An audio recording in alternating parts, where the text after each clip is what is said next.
ஆகிய எண்ணெய் தலைவி அனைவருக்கும் 1000 ரூபாய் மாசம் தரேன் சொல்லி தமிழ்நாடு ஊர் ஆர்ப்பாட்டம் நடத்துவோம். அந்த ஆர்ப்பாட்டத்தை கடைசியாக அந்நியார் வந்து சொன்னார், விவசாயி நீங்க ஒன்றும் தரல, இப்ப நீங்க தரணும்னு சொல்லிதான் நாங்க ஆர்ப்பாட்டம் பண்றோம். இத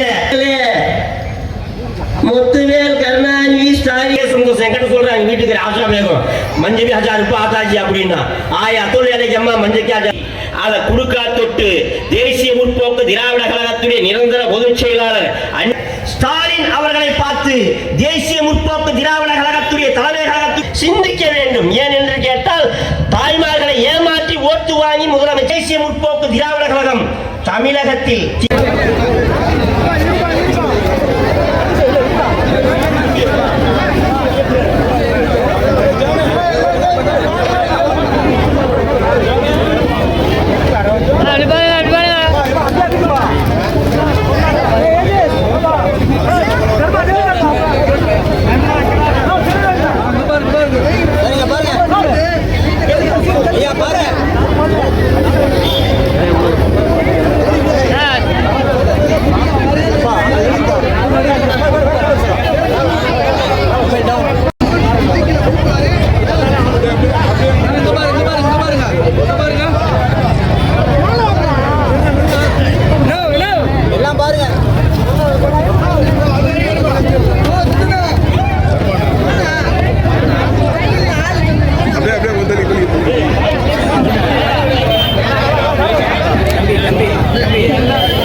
உங்களை பார்க்கணும். இவ்வளவு நேரம் நீங்க பேசுறதுக்கு ஐயா கேப்டன் வாழுங்க ஐயா.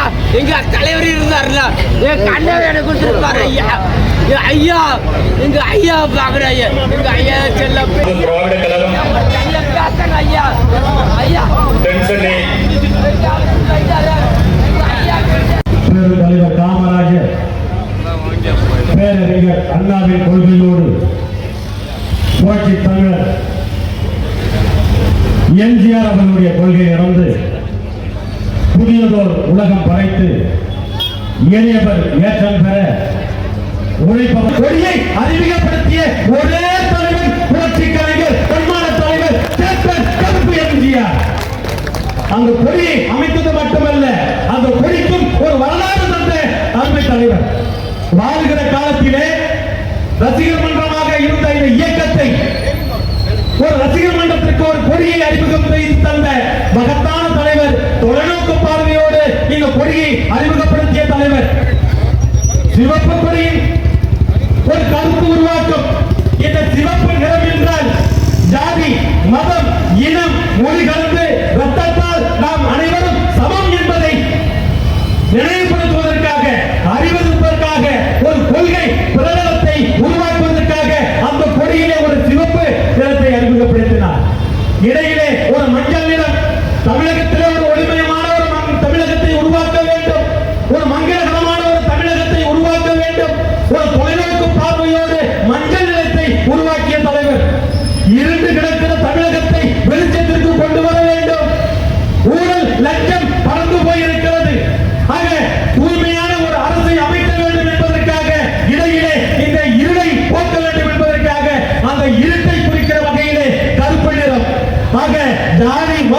ஜாதி இனம் மொழி அனைவரும் நாம் ஒன்று என்கிற கொள்கை முழக்கத்தோடும் ஒருமையான தமிழகத்தை உருவாக்க வேண்டும் என்கிற முழக்கத்தோடும் இருண்டு கிடக்கிற இருளில் ஊழலால் சிக்கி தவிக்கிற இந்த தமிழகத்தை வெளிச்சத்திற்கு கொண்டு வர வேண்டும் என்று அந்த இடையிலே நிறுத்தப்பட்டிருக்கிற அந்த புரட்சி தீபம்.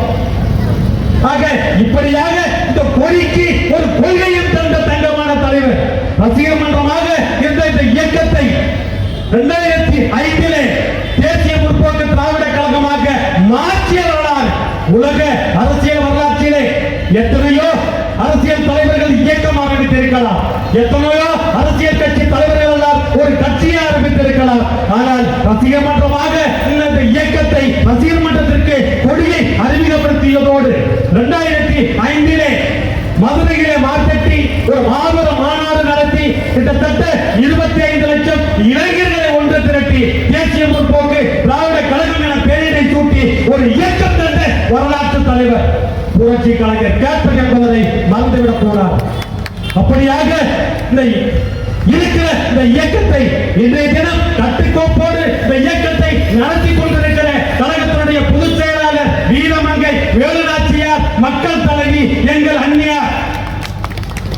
எத்தனையோ அரசியல் தலைவர்கள் தமிழகத்திலே இருந்தாலும், உலகத்திலே எத்தனை அரசியல் தலைவர்கள் இருந்தாலும், இந்திய துணைக்கண்டத்திலே எத்தனை அரசியல் தலைவர்கள் இருந்தாலும், ஒரு மாபெரும் பெண் ஆளுமையாக இன்று தலைவர் இல்லாத ஒரு இடத்திலே தேசிய முற்போக்கு திராவிட கழகத்தை சுமந்து, ஒருபுறம் இயக்கத்தை சுமந்து, ஒருபுறம் குடும்பத்தை சுமந்து வரலாற்று சிறப்புமிக்க ஒரு மாபெரும் வெற்றிகளை போட்டுக் கொண்டிருக்கிறார் எங்கள் அந்நியார் என்று சொன்னால், இந்தியாவில் இருக்கக்கூடிய ஒட்டுமொத்த அரசியல் தலைவர்கள் சொல்லிக் கொண்டிருக்கிறார்கள். ஒரு மாபெரும் வீரமங்கை தமிழகத்திலே தேசிய முற்போக்கு திராவிட கழகம் என்ற ஒரு இயக்கம் இருந்தது. தலைவர் கேப்டன் அவர்கள் மறைந்து விட்டார். இந்த இயக்கம் அவ்வளவுதான் என்கிற பேச்சோடு பல்வேறு அரசியல் தலைவர்கள் இருந்து கூறிக்கொண்டிருந்த போது இந்த இயக்கத்தை வழிநடத்துவதற்கு ஒரு மாபெரும் ஆளுமையாய் எங்கள் அந்நியார் அவர்கள் இருக்கிறார் என்பதனை பறைசாற்றுகிற வகையிலே இந்த இயக்கத்தை ஒரு மாபெரும் ஆடம்பரமாக பெரும் மாபெரும் சக்தியாக இந்த இயக்கத்தை காத்து வருகிறார் எங்கள் அந்நியார் அவர்கள். இப்படியாக இருக்கிற இந்த இயக்கம் பல்வேறு ஊடக விவாதங்களிலே ஒரு ஊடகவியாளர் மணி என்கிறவர் சொல்லிக் கொண்டிருக்கிறார், தேமுதிக கரைந்து விட்டது, தேமுதிகவிற்கு இனி எதிர்காலம் இல்லை. நான் கேட்கின்றேன், ஊடகவியாளர் மதிப்புமிக்க யாரும் மணி அவர்களே, நீங்கள் யாரிடம் பணம் பெற்றுக் கொண்டு இப்படி பேசுகிறேன் என்று எனக்கு தெரியாது. மானம் கெட்டவர்களே என்ற உன்னிடத்தில் நான் பேசுவதற்கு நான் தர கெட்டவர்கள் கிடையாது. ஆகவே உங்களை மரியாதை நிமித்தமாக கேட்கின்றேன். உலக அரசியல் வரலாற்றிலே ஒரு வரலாற்று மிக்க ஒரு தலைவர் அவருடைய இறப்பிலே நீங்கள் பார்ப்பது உண்டு.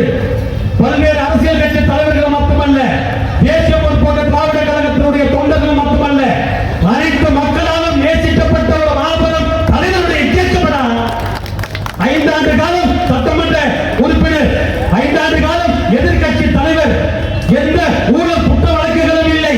தன்னுடைய சொந்த பணத்திலே தன்னுடைய சட்டமன்ற உறுப்பினராக இருந்த விருத்தாச்சலத்திலே மொத்த பணத்தையும் செலவிட்டதோடு மனதில் பற்றிய ஒரு பாலம் அமைத்து தந்தார். நான் கேட்கின்றேன், அமைச்சர் பொன்முடி அவர்களும் தேமுதிகவை விமர்சனம் செய்து கொண்டிருக்கிறார். மாண்புமிகு அமைச்சர் பொன்முடி அவர்களே, நீங்கள் பேருந்துகளை நீங்கள் இலவசமாக அறிவிக்கிறேன் என்று சொல்லி ஓசி பஸ் என்று சொன்ன ஓசி பொன்முடி அவர்களே, நீங்கள் தான் ஓசிக்கு ஓசியை தவிர நாட்டு மக்கள் இல்லை. நீங்கள் கட்டிய அந்த பாலமெல்லாம் இப்போது நடைபெற்ற இந்த மழை வெள்ளத்திலே அடித்து சென்று கொண்டிருக்கிறது, தடம் புரண்டு இருக்கிறது, பாலைகள் இருந்த இடமே தெரியாமல் இருக்கிறது. ஆனாலும் சமத்துவமாக தந்த தலைவர், வெள்ளை உள்ள படைத்த தலைவர், ஊழல் என்றால் என்னவென்று தெரியாத தலைவர் கேப்டன் அவர்கள் மணலூர்பேட்டையில் அமைத்த பாலம் வரலாறாக நின்று கொண்டிருக்கிறது. மானங்கெட்ட அமைச்சர்களே, ஓடி பாருங்கள் மணலூர்பேட்டை பாலம் அமைப்பதற்கு லஞ்சம் வேண்டாம். எந்த அரசு அதிகாரிகளும் என்னிடத்தில் பணம் கொடுக்க கூடாது. அந்த பாலம் மக்களின் பயன்பாட்டிற்கு கட்டிக் கொண்டிருக்கிறோம் என்று தலைவர் அவர்கள் அந்த பாலத்தை கட்டுகிற வரையிலும் அங்கு இருக்கக்கூடிய விழுப்புரம் மாவட்ட கழகத்தினுடைய செயலாளர், அப்போதைய சட்டமன்ற உறுப்பினர் எல்வி அவர்கள் மேற்பார்வையிலே நடந்தது. அந்த மணலூர்பேட்டை பாலம் உங்களுக்கு தெரியுமா? அந்த வரலாற்று சிறப்புமிக்க இந்த வரலாறை 5 ஆண்டு காலம் சட்டமன்ற உறுப்பினராகவும் 5 ஆண்டு காலம் எதிர்க்கட்சி தலைவராகவும் பயணித்த உலகத்தினுடைய தமிழர்கள் எங்கெல்லாம் வாழ்ந்து கொண்டிருக்கிறார்களோ அத்தனை தமிழர்களுடைய நெஞ்சங்களிலே நீங்க இடம் பிடித்த என் தலைவர் கேப்டனுடைய உருவாக்கப்பட்ட தேசிய முற்போக்கு திராவிட கழகத்தை பற்றி உங்களுக்கு குறை சொல்வதற்கும் பழி சொல்வதற்கும் என்ன தகுதி இருக்கிறது மணி அவர்களே?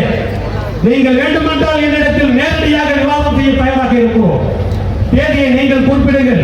தலைவர் கேப்டன் அவர்களை பற்றி நாங்கள் குறிப்பிடுகிறோம். பாசத்த மாதர்குல மாணிக்கம் கழகத்தினுடைய பொதுச் செயலாளர் மக்கள் தலைவி அந்நியார் அவர்களுடைய சார்பிலே நான் உங்களிடத்தில் நின்று கொண்டிருக்கிறேன். நேருக்கு நேர் விவாதம் செய்ய தயாரா? தமிழகத்தினுடைய சட்டமன்றத்தில் சொல்லிக் கொண்டிருக்கிறார் முதல்வர் ஸ்டாலின் அவர்கள் கலைஞர் பல்கலைக்கழகம் அமைக்கப்படும் என்று தமிழகத்தினுடைய தலைவர் என்று சொல்லிக் கொண்டிருக்கிறார்கள்.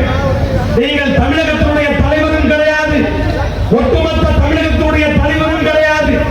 ஈழத்திலே படுகொலை நடந்த போது மெரினாவிலே கட்டில் போட்டு துணைவியாரையும் மனைவியாரையும் அருகிலே அமர்ந்து இங்க மெரினாவிலே கபட நாடகம் நடத்திய முன்னாள் முதலமைச்சர் கருணாநிதி என்பதனை இந்த நாடு மக்கள் அறிந்து கொண்டிருப்பார்கள்.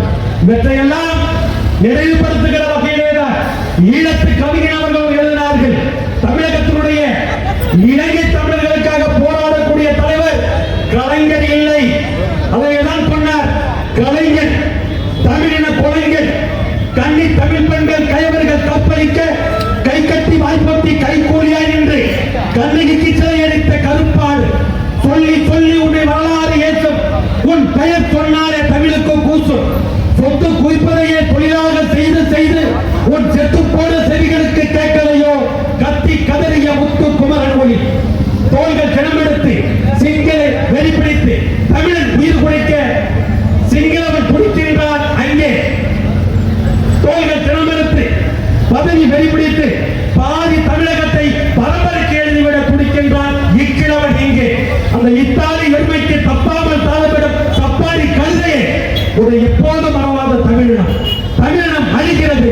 தமிழ் தலைவன் கருணாநிதி என்ன செய்தார் என்று இலங்கையில் இருக்கக்கூடிய ஒரு கவிஞன் உன் அப்பனை பற்றி தெளிவாக அந்த கவிஞன் பாடியிருக்கிறார். ஆக தமிழகத்தினுடைய தலைவர் நீங்கள் அல்ல. தமிழகத்தினுடைய ஈழத்தமிழர்களுடைய வாழ்விலே ஒளிமையை வீசுவது நீங்கள் அல்ல. ஆனால் வரலாறு பேசும். என்றைக்கு ஈழத்தமிழர்களுடைய வாழ்வில் ஒளிமையை வீசுகிறதோ அன்றைக்குத்தான் என் பிறந்தநாளை கொண்டாடுவது என்று சொன்ன ஒப்பற்ற மகத்தான தலைவர் புரட்சிக் கலைஞர் கேப்டன். வரலாறு தெரியுமா? இன்னைக்கு தமிழகம் முழுவதும் லஞ்சம் ஊழலால் தலைவிரித்து ஆடிக்கொண்டிருக்கிறது.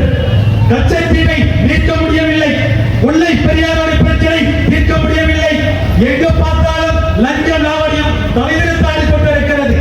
ஒரு ஊழல் செய்த ஒரு அமைச்சரை பதவி நீக்கம் செய்வதும் மீண்டும் அதே அமைச்சரை மீண்டும் அமைச்சராக பதவியேற்க சொல்வதும் 1000 கோடி ரூபாய்க்கு மேலாக டாஸ்மார்க்கிலே ஊழல் என்று தலைப்புச் செய்தியாக வந்து கொண்டிருக்கிறது. இப்படியாக இந்த நாட்டிலே மக்களிடத்திலே நல்ல வார்த்தைகளை பேசி நயவஞ்சகமாக பேசி நாட்டு மக்களை உற்சாகப்படுத்துவது என்று சொல்லி தமிழகத்திலே ஊழலையும் லஞ்சையும் தான் கையில் எடுத்துக் கொண்டு ஆட்சி செய்து கொண்டிருக்கின்ற மாண்புமிகு தமிழக முதலமைச்சர்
எங்க திரும்பினாலும் கஞ்சா, எங்க திரும்பினாலும் போதை பௌத்திகள் சந்து பந்தெல்லாம் கிடைத்துக் கொண்டிருக்கிறது. ஆக சட்ட ஒழுங்கை பற்றி கவலை இல்லாத ஒரு அரசு இந்தியாவிலே இருக்கிறது என்று சொன்னால் அது முதல்வர் மு.க. ஸ்டாலின் அவருடைய ஆட்சிதான். ஆக பெண்களை பற்றி அக்கறை இல்லாத ஒரு அரசு இருக்கிறது என்று சொன்னால் அது மு.க. ஸ்டாலின் என்ற ஆட்சிதான். ஆக அவர்கள் ஆட்சிக்கு வருகிற போது சொல்வார்கள், நாங்கள் திராவிட மாடல், திராவிட மாடல். என்ன வெங்காய மாடல்? தமிழகத்தில் எங்க பார்த்தாலும் கள்ளச்சாலையை பெருகி கொண்டு போய் கொண்டிருக்கிறது. பேருந்துகள் கதவு வெளியே திறந்து ஓடிக்கொண்டிருக்கிறது. ஆக முறையான பேருந்துகளை உங்களால் உருவாக்க முடியவில்லை. தமிழகத்தில் ரேஷன் கடைகளிலே புடுப்பிடித்த அரிசியை போட்டுக் கொண்டிருக்கிறீர்கள். சிறந்த மருத்துவம் இல்லை. ஆகவே தமிழகத்தினுடைய வாழ்வாதார பிரச்சனை பற்றி அக்கறை இல்லாத இந்த மு.க. ஸ்டாலின் அவர்கள் தமிழகத்தினுடைய இளைஞர்களையும் மாணவ மாணவிகளையும் நீட் விலக்கு பருவம் என்பதையும் பரிசீலித்து விரைவான ஒரு தமிழகத்தை, ஊழல் லஞ்சம் இல்லாத ஒரு தமிழகத்தை உருவாக்குவதற்காக தேசிய முற்போக்கு திராவிட கழகத்தினுடைய பொதுச் செயலாளர் மாதகுல மாணிக்கம் எங்களுடைய கழகத்தினுடைய அன்னையாய், எங்களுக்கெல்லாம் அந்நியாய் இருக்கிற எங்கள் பொதுச் செயலாளர் அந்நியர் அவர்களை அவருடைய களத்தை வலுப்படுத்த தென்சென்னை தெற்கு மாவட்டம் அந்நியர் அவர்களே, நீங்கள் எவ்வளியோ அவ்வளியிலே தென்சென்னை தெற்கு மாவட்ட தேமுதிக வேறு கொண்டு வருகிறது, உங்கள் பின்னால் வருகிறது. எப்பயணமாக இருந்தாலும் உங்கள் பின்னாலே நாங்கள் அணிவகுத்து வருகிறோம். அந்நியாய் இருக்கிற எங்கள் பொதுச் செயலாளருக்கு இந்த பொதுக்கூட்டத்தின் வாயிலாக தெரியப்படுத்துகிறோம். நமக்கு பேசுவதற்கு 10 நிமிடம் இருந்தாலும் கூட அடுத்து நம்முடைய தேர்தல் பணிக்குழுவிய செயலாளர்